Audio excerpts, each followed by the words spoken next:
ug gahom. Ikalima, nagapuyong sa mga magtotoo. Ikauno, nagapamunga ug maayong kinaiya, no? Mao na siya ang role o papel sa balaang espiritu. Nung wala, in short, no, ang balaang espiritu ang presensya sa Diyos nga nagpuyo diri kanato, no?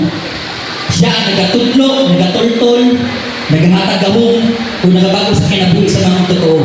Ang magpuyo kita nga balaan o matarong. No? Diri sa Galatia 5:17. Tungod kay ang tingwa sa atong tawhanon nga ginaya, supak sa tingwa sa espiritu. Ug ang tingwa sa espiritu, supak sa tingwa sa atong tawhanon nga ginaya. Kining duha nagsumpaki busa dili nato mahimo ang atong gusto nga buhaton. No? Ang balaang espiritu ug ang unod ug atong luwas ng kaibog wa tawhanon atong ginaya, sumpaki gina sa duha. Always gina sila nag-fight dili sa atong kinasuluran, no? Muna, ingon diri sa Galatia 5:16, kini ang akong isultikan niyo, pahariya ang espiritu sa inyong kinabuhi, kung ayaw tumani ang mga tingwa sa lawas ng kaibog. Munang dapat yun, kanunay, pahariyo na ito ang balaang espiritu, no, sa atong kinabuhi. Dapat yun nga, mawala na yun, ang ulun-ulun, o ang lawas ng kaibog. No? Ato yung papalandungan kanunay, atong iasa, atong kagalingon. Naghari pa ba balaang espiritu ka na ito? No? Kaya basi niya ba nga wala na sayo nga ang ulog-ulog na dahi kung sa pa ka nang hindi na naghali ang balang espiritu mudali ka nang wala malat yun na, no? Kung sa pa na dahi na, no? Na ako'y 6 signs, no? Sa tingin na daghan kayo signs yun nga malat yun ang itong espiritu dahi spiritually pero maghatag ng 6 signs. Ang una, losing passion. No, kadang wala na ganahin. No? Kadang kang strong interest, excitement, or motivation. Oh, start to fade away. Wala kay gana sa tanan. Di nakaganahan ng evangelism, di nakaganahan mo atin ang mga Bible study, no? Di nakaganahan mo ampo. Kung mati mga OC, panagsa na lang, kung gusto mo lang ino. Muatin kang ani panibahon, wala excitement, mali pa yun. Kaya bang, mura na lang ka ng attendance na lang. No? Ana. Yung sa Roma 12:11, ayaw ka mapagtapoy. Binoon, pag manasigod ka po diya sa espiritu, kalagari ang binoon. Maditang tapo isun. No, dapat ditangwan ng kalayo sa pag-alagad. No? Kung mapugnaw ta, ang pulo na dasig na magpadayon gihapon ang kainit, no? Pinaagi sa pagtog, papangayo. Kung kusog sa Ginoo. Kung kanang kanunay yun ta, magpalaban sa Ginoo.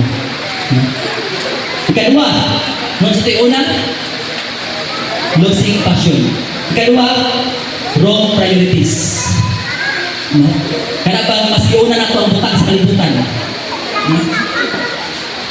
Kaysa sa Ginoo. Mapunaw sa hinundan ng mga mawala na itong passion, no? Sa papangalaga sa Ginoo. Diri sa Mateo 6:3, no? Sige na hindi ginabalik-balik, ginaremind always, no? Pangitao ng ginariyan sa Diyos kung ang iyang pagkamataron, ganta ng butang, idugang ganin yun. No, klaro naman yung kaya, no? Bisang pag di na-explain, klaro na yung kaya, unahon na ito ang Ginoo, kung ikadugang na din niya tanan. Pero nga naman yun, no? Kaya makasabot pa ta, no? Kanang sa mga dili, unbelievers, kaya wala sila nakasabot at wapas na ipulong. Pero kanang bitaw mga, kanang mga bago pa po, okay ra, kay Francis pa na siya, no? Pero kanang bitaw, dugay na, 3 years na, 5 years na. Pero mga gyapon, Francis na gyapon. Giuna gyapon itong ikadugang kontra sa atong unahon ang pagpakita sa iyon sa Diyos. No? Pero wala na direksyon. No? Wala sa North Pole. Layo na din kayo. O, dito sa Luke 10:41-42. Muna itong si Martha o si Maria. Martha, nabalaka ka o nagkalisod sa dagang butang. Apan usara ang kinahanglanon. Dipili ni Maria ang maayong bahid. dapat kita si Maria, dili ta si Marta. Di ta magpamata-marta igsoon. Dapat unahon yun nato ang bahin sa Ginoo, ang pulong sa Ginoo. Di ta magpakabisi-bisi, no? Diri sa kuan, 1 John 2:15, no? Ayaw ni gugma ang kalibutan, di ba sa nga nasa kalibutan. Kung ang tao may gugma sa kalibutan, ang gugma sa amahan wala kaniya. Klaro kayo igsoon. Bisan pag din na-explain. No? Okay, katulo. Complaining attitude. Kanang sige na nagpagulbul. No? Pero wala na kaya pundere. Nanas North Pole. Oh. There sa Filipos 2:14 to 15. Layo na dyan kayo, North Pole na. Buhata ang tanan sa walay pagpagulbul o pakiglalis. Aron walay ikasaway kaninyo. Ingon nga himpit nga mga anak sa Diyos nga nagpuyo sa tinimban nga hiwi ug gautan. Kinahanglan nga mudanag kamo taliwala kanila sama sa mga bituon nga nagsidlak sa kalangitan. Dapat lahi ta sa uban. Kung ang mga dili magtotoo sige bagulbol, sila man na. Kaya di na sila Kristohanon. Pero kita naman Kristohanon. Dapat umis dita, tuman dita sugo. Dita mo bagulbol. No? Pinay ko matapat ay sa bagulbol. No? Ay kapat, full of excuses.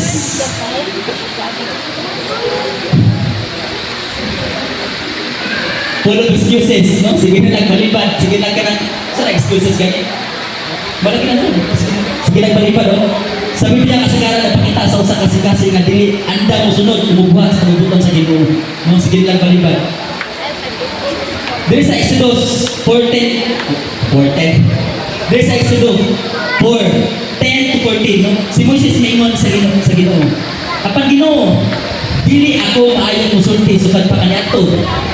Yungin ako o magkanga mo musulti.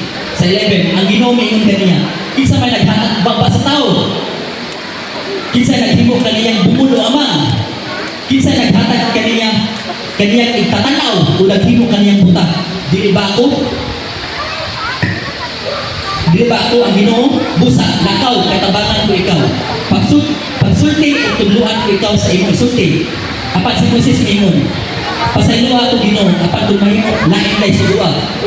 Sa 14, nasuko ang Ginoo kang Moses ug mingon, unsa may imong ikasulti bahin sa imong igsoon na si Aaron, ang Levita, nasayod ako nga maayo siya musulti.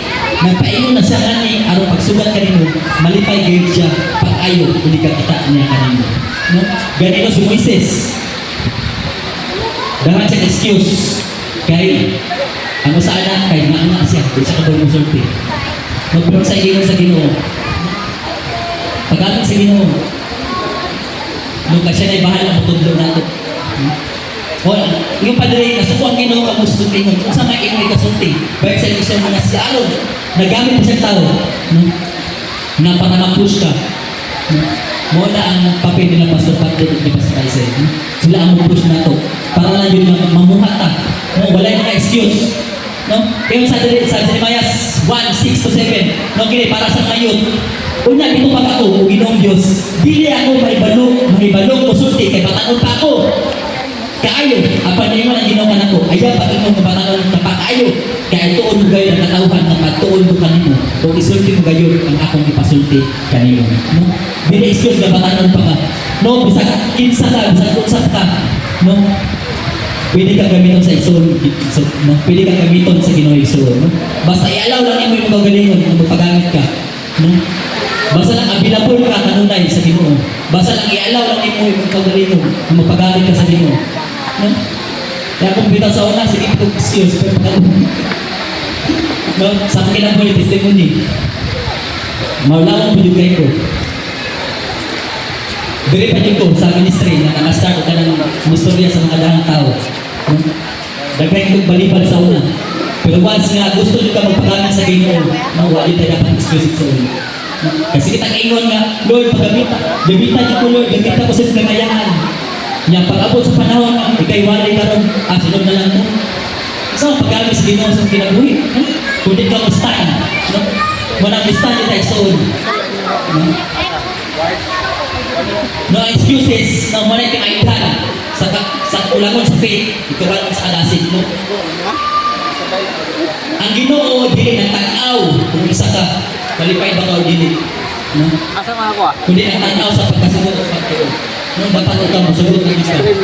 Kabilang po ito kanina. Kung puminti ta excuse, mawala opportunity o blessing gikan sa Ginoo. Ang excuses, no, muna siya hindran sa calling. No? Huwag kalima. Oversensitive. No? Kana bang dali ma-open. No? Gamay lang ang butang. Sobrang kapagnaw personal sa tanang istorya o sitwasyon. Kini makapawala sa kalinaw, makapagugnaw sa guma. Kung passion sa pangalagay. No, dali na ma-open, dali na sa tangan, dali na may ubos. Oh, dali na may ubos. Ingon diri sa Tabernacle 1911. Ang taong maayong panabot makapugong sa iyang kaugalingon. Kung may makasala na niya, iyang hiyas ang dili pagpanumbaling niini. Ano talagang ng mga kasalanan? Di na ito na panumbalingon kung sa ilang istorya. Ang importante ang atong relasyon sa Ginoo. No? Ang mature na Kristohanon, dili pasakitan, mas musakot kaysa masuko. No? Thank you, Lord. Diri sa Ecclesiastes 7-9, Riyan sa oras na dito. Gabay na lang. Ecclesiastes 7-9, ayaw pagdali o kasuko.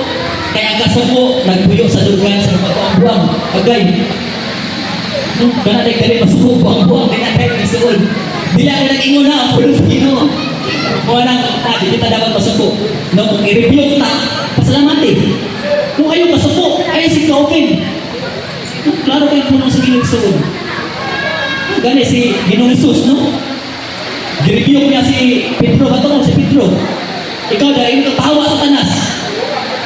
Naingon na gaya ka gani nga, advice na gani ka nga. Ito ba, papangalan ka, utaro mo pa. Masuko na ka. Una si Jesus gani nga, tawa sa tanas. No? Dapat yun. Ato yung naunaan sa mga daghan ng suod. Dapat doon ay ma-advise mo na i-review mo pasalamati. Ayaw kasuki. Ayaw kasuko. Ayaw gimong kalaban. Kaya na siya nag-concern na nasa iyong kalag. So, kano kaya puno sa Ginoo? O, diri sa 1 Corinthians 13:5. Gamay na lang yun babe. I love you. O, ang gugma dili mapaitas o no bastos. Ang gugma dili mamugod sa kagaling kagustuhan. Ang gugma dili masukanan o sa libutan. Klaro kayo suod. Buot pa sa buot, kung sige ka sa buot, wala kay gugma. Kung wala kay gugma, buot pa sa buot, wala kay Diyos. Kaya ang gugma, kaya ang Diyos gugma man. Klaro kayo suod. No? Ay kauno, last na lang yun. Negative finder. No? Sige, pangitan sa iyo sa uban. No?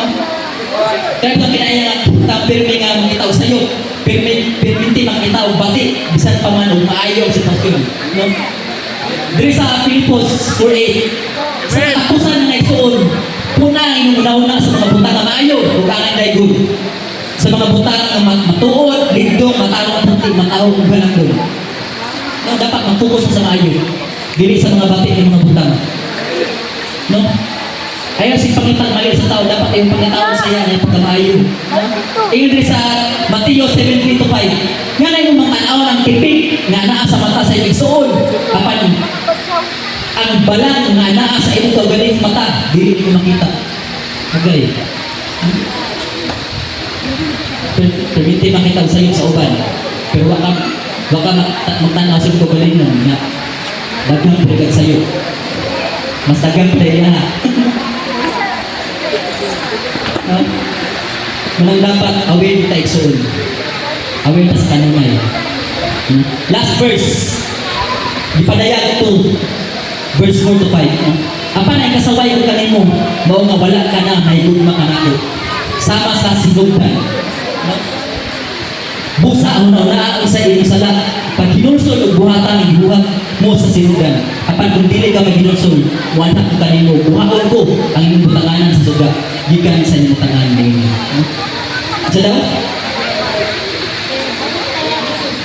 Wala ka na may guma ka na sama sa sinugdan. Yung first love is all, kumusta? Yung first encounter mo dyan sa Ginoo. Mahal din natin kung hindi makalandungan iso. Kumusta na itong first love? Mo nang dapat kayo sa iyo diri, busa una na sa iyo sala.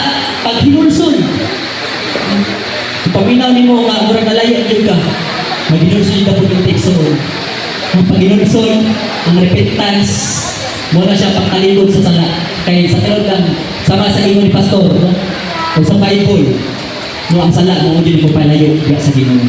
Mo nang ato din ang talikdan ng sala. Buot pa sa buot, kung talikdan mo sala, dili na makita sa ito galing mo.